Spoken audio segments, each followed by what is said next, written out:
Hello everyone, my name is Skylar and today I'll be presenting steps 1 and 2 of the exercise.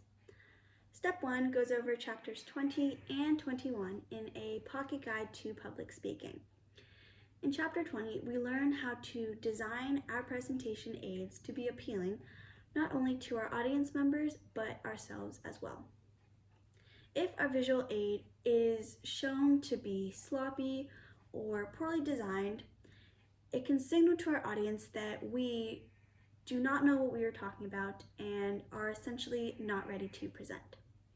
But if our presentation aids are well designed, it gives off the impression that we did our research and we also put a lot of time and effort into making our presentation aids appealing for our audience. The objective of having a presentation aid is to support your speech topic.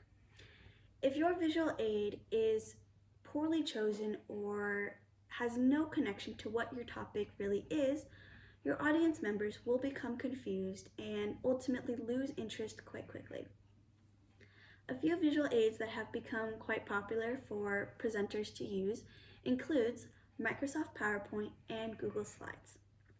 These tools have become a major benefit to presenting as they offer a great visual aid for audience members or classmates to follow along as the presenter is presenting. One tip that the Pocket Guide to Public Speaking mentions is to keep your slides simple.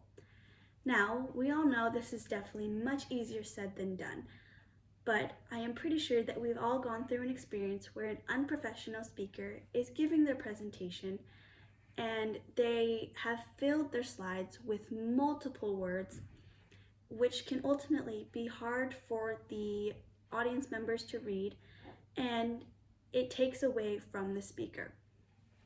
When this happens, audience members are more likely to focus on the slides rather than the speaker.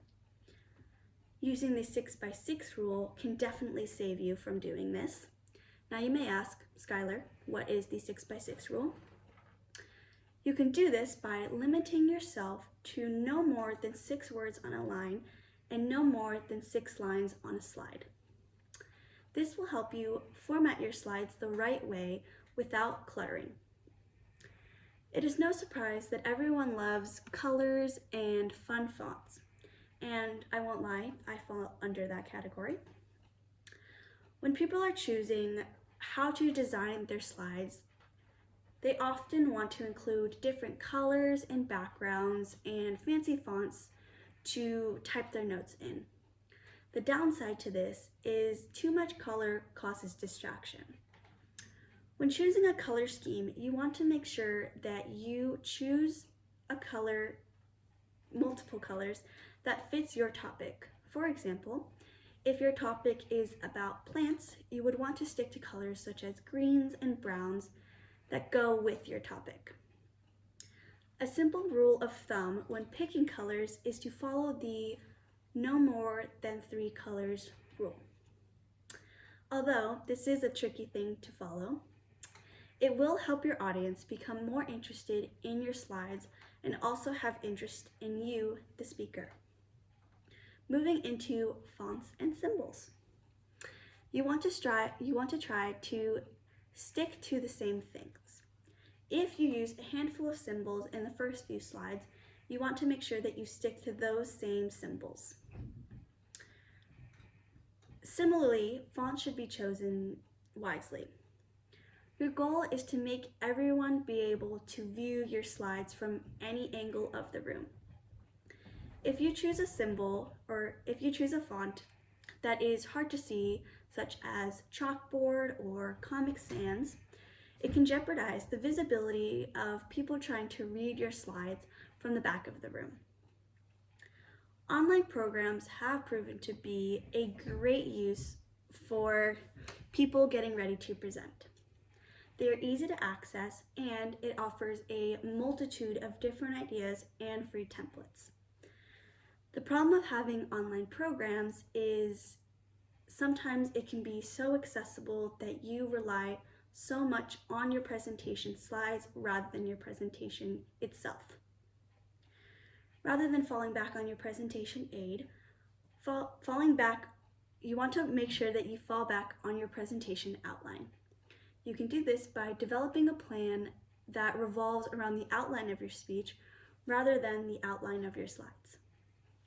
When you have your slides to fall back on, it makes you more likely to rely on your slides, and if something were to happen or you mess up, you could jeopardize your presentation or your grade. Technology is known to cause issues.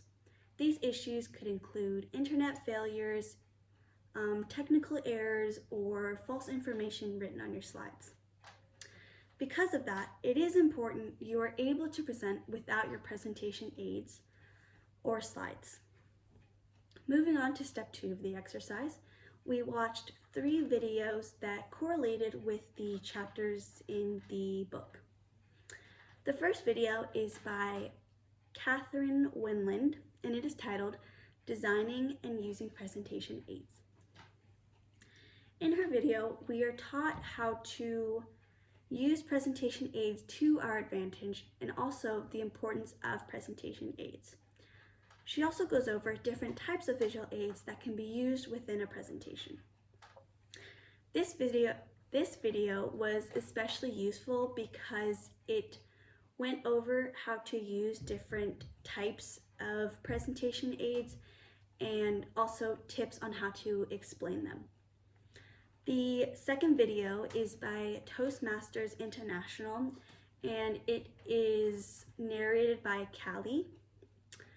This video also gave a bunch of different types of visual aids that can be used within a presentation.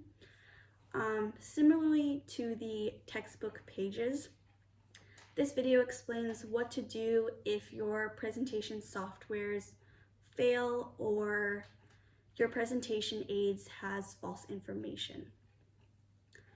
The last video is by David J.P. Phillips, and it explains how to format a great PowerPoint and without it being too cluttered or busy.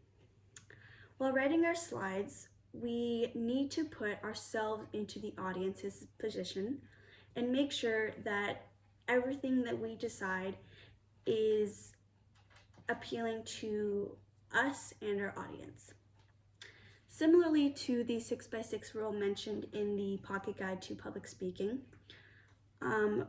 we want to make sure that the amount of words that we put on our slides is the least amount of words but with the most amount of meaning.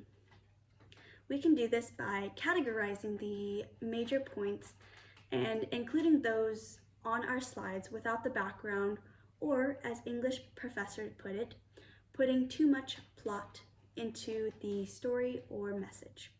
Thank you for listening.